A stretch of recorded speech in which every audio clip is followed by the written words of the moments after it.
What's going on? Brian Tong here, and Apple shocked us with RCS messaging coming to the iPhone, which is still a surprise. New features coming to the iOS 17.2 beta. You want to hear about that?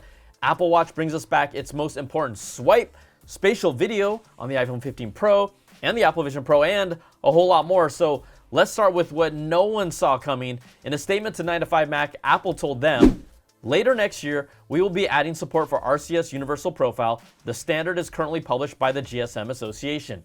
We believe RCS Universal Profile will offer a better interoperability experience when compared to SMS or MMS. This will work alongside iMessage, which will continue to be the best and most secure messaging experience for Apple users. Can you believe that? RCS is finally coming to the iPhone next year. That's wild, and if you're not familiar with it, RCS stands for Rich Communication Services and should bring support for encryption, read receipts, typing indicators, high-res images and videos, and more when sending text messages between iPhone and Android devices. Now, these are features SMS texting just doesn't have, and RCS does. Now, Apple will also let users share locations in text threads, and I would expect RCS on iMessage to stay green like SMS messages are now. The key thing here is that iMessage is not going away, but it will bring support for RCS to the iPhone, which it never has before. And remember, there was this campaign by Google targeting Apple for not jumping on board with RCS messaging earlier this year, and then they reportedly recently co-signed a letter to convince the EU to have Apple adopt RCS as well. Now, there's been a long-standing battle between blue bubbles and green bubbles, and which one was actually better?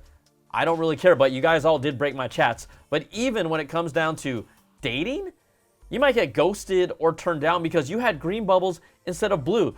Like, plenty of people told me blue bubbles actually helped improve their initial dating chances.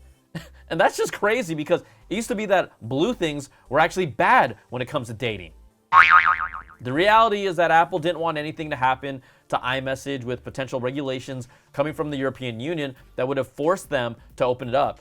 Now they're just saying, hey, we are supporting RCS, so let iMessage still be iMessage, and we'll also play nice with Android moving forward. See, Apple got ahead of this before the EU did anything, and it's still not exactly clear how iMessage will work on iPhones, but Apple isn't opening up iMessage to other platforms as an app. They're likely just letting RCS messaging exist inside the iMessage app, and it will still keep those bubbles green because they gots to. And I know there's lots of details in there, but if you didn't follow along, hey, messaging is something that we use every day, and the tech world thought this would only happen if someone like the European Union forced it to happen, just like they did when Apple had to move to USB-C. So yeah, this is a big deal. Now, there's another big move from Apple that works in favor for iPhone 14 users. Apple recently announced that they will be extending their emergency SOS via satellite feature for an additional free year for all existing iPhone 14 users. So that's standard and Pro models. That also means the SOS feature will be free for 2 more years at the time of activation of any iPhone 14 now, and also when someone purchases any iPhone 15 phone.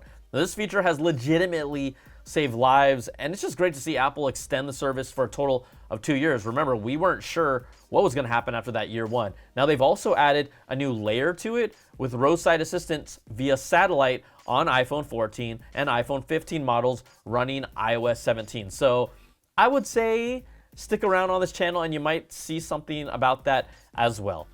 All right, let's take a moment to thank the sponsor of this video, Soundcore, and their new AeroFit Pro. It's their new wireless earbuds with an open ear design, so you won't have to push earbuds deep into your ears.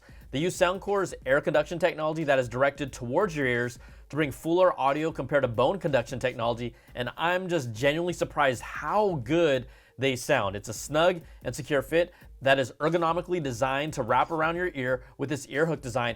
Inside is a 0.7mm aerospace grade titanium wire that can withstand up to 5,000 bends for an adaptable fit.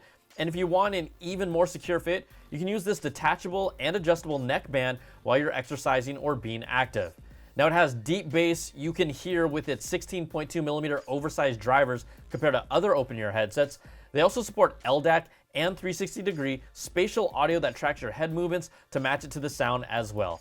They have a waterproof rating of IPX5 for working out and a more active lifestyle and outdoor activities. I tried these on shooting hoops, and I like that I can hear music but also hear the sounds around me. The AeroFit Pro are $169.99. Now Soundcore also has the standard AeroFit.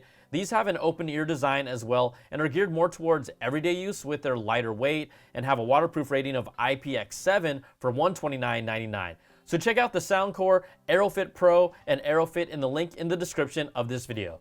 All right, back to the stories, and Apple recently released the latest iOS 17.2 Beta 3.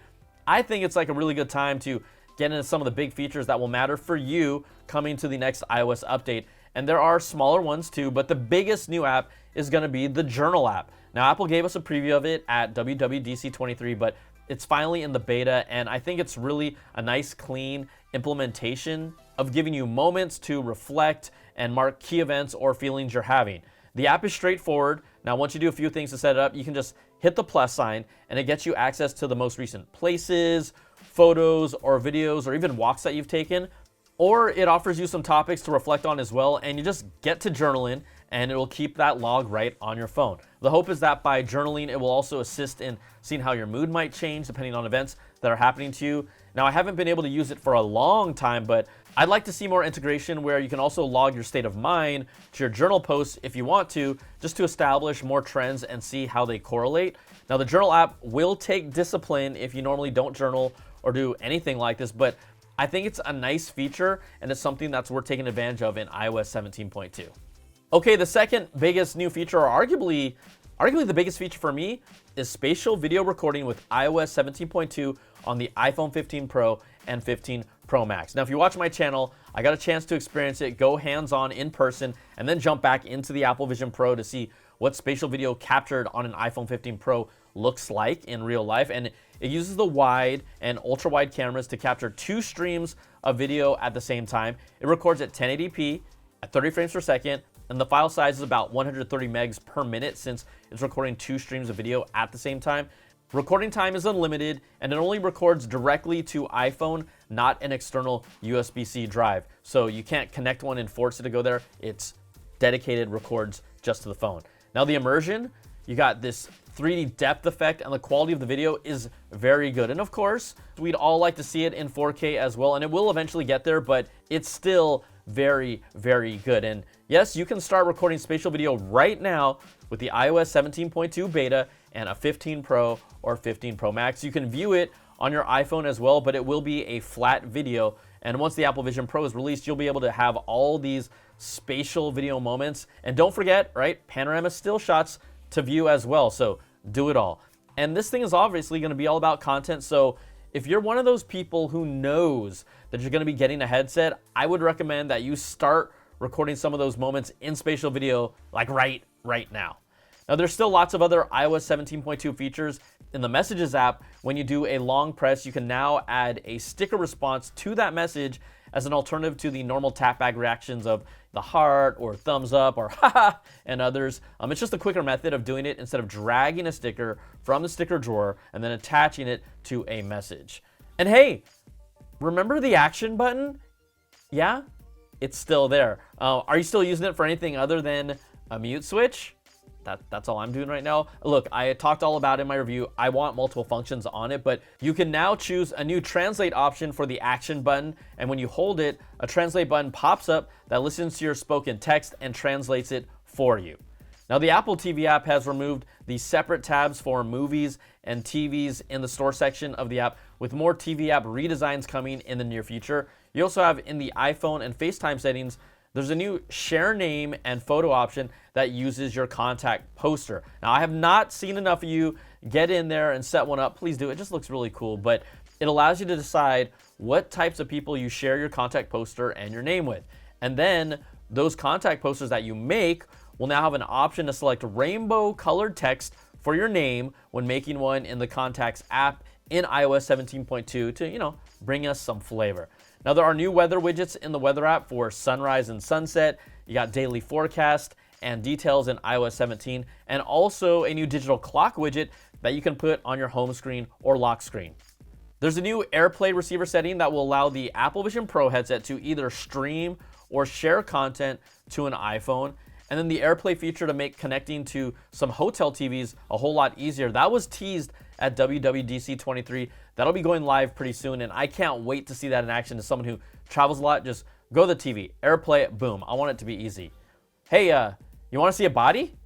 How about a body section for your memoji where you can customize your waist, your bust, your shoulders, and arms, because these are all very important things. Also, the News app supports live activities for important news-related events like an election, natural disasters, or significant breaking news. I like that. There's also new features coming to Apple Music, but my favorite is collaborative playlists. And yes, this isn't groundbreaking, but all you gotta do is just create a playlist, then tap on the three-dot icon in the top right, and you'll see an option to collaborate, and then you can invite your friends and start collaboration. I dig it. I love this with Apple Music. Very nice. Also, songs that you have favorited are now aggregated into a favorites playlist, which should have been there from day one. That's a new feature. And there's another subtle feature that allows you to add a song to your Apple Music library when you add it to any playlist or if you just favorite them. So now it's easy to find them just living in your library with other music. And yes, there's a whole lot more in iOS 17.2, but these are some of the standouts, both big and small, that I think will make a difference for you. So keep an eye out for it when it releases very soon. Now, we talk about OSs. There's also a very basic swipe that is finally coming back to watchOS 10.2. In the latest beta, users can now choose to bring back the swipe gesture to switch the active Apple Watch face with a single swipe. Now, they got rid of it in watchOS 10, and enough people told them to bring it back, and you know what? They did. So it will be an option in the Apple Watch settings app, and with it turned on, you can freely swipe left or right on the Apple Watch instantly to change its watch face. Now, some people complained it was too easy to accidentally swipe and change it in previous versions of watchOS, and then some people said, hey, Apple, bring this back. Ed, my friend, yeah, they did this for you. And that's a good Apple. Yeah. Hey, now remember those rumblings of a darker Apple Watch Ultra, almost like a space gray looking one, which would have been the baddest looking Apple Watch on planet Earth? Well, a recent FCC document confirms it was really a thing, and Apple filed it with the United States FCC prior to the Ultra 2's announcement in September. Now, the images revealed what it would have looked like with a space gray surface, an even darker, almost black ceramic looking rear, and an action button that looked like a flat plastic dark orange one. So maybe this model sees the light of day in the future, maybe it doesn't, but there's no doubt that it was potentially just a really cool color option for the Apple Watch Ultra 2 that they should have actually released. Now, if we're talking about future Apple products that we know are happening, hey, let's jump back to the Apple Vision Pro. 2 new onboarding videos were recently revealed from the Vision OS Beta 6 and then thrown out to the public like they always are. This first one shows you how you can navigate the OS with your eyes and your fingers with different input methods, which we've seen in earlier promo videos. But the next one shows you how you create your own customized persona. That's that lifelike avatar used in FaceTime videos. And the video shows users how to capture it by taking off the headset and facing it towards them. It will then have a prompt that has them tilt their head in different directions, left and right and more, and then capture your facial expressions. You'll do things like smile with a closed mouth. You could smile while showing your teeth. How about raising your eyebrows and then closing your eyes? It's kind of trippy and cool at the same time, and we haven't seen anything like this from the AVP. Okay, that's calling it for short, or Apple Vision Pro, yet. I haven't even had a chance to try that in my hands-on demos yet, so it's just fun to see, and we're expected to see the official rollout of the AVP in early 2024.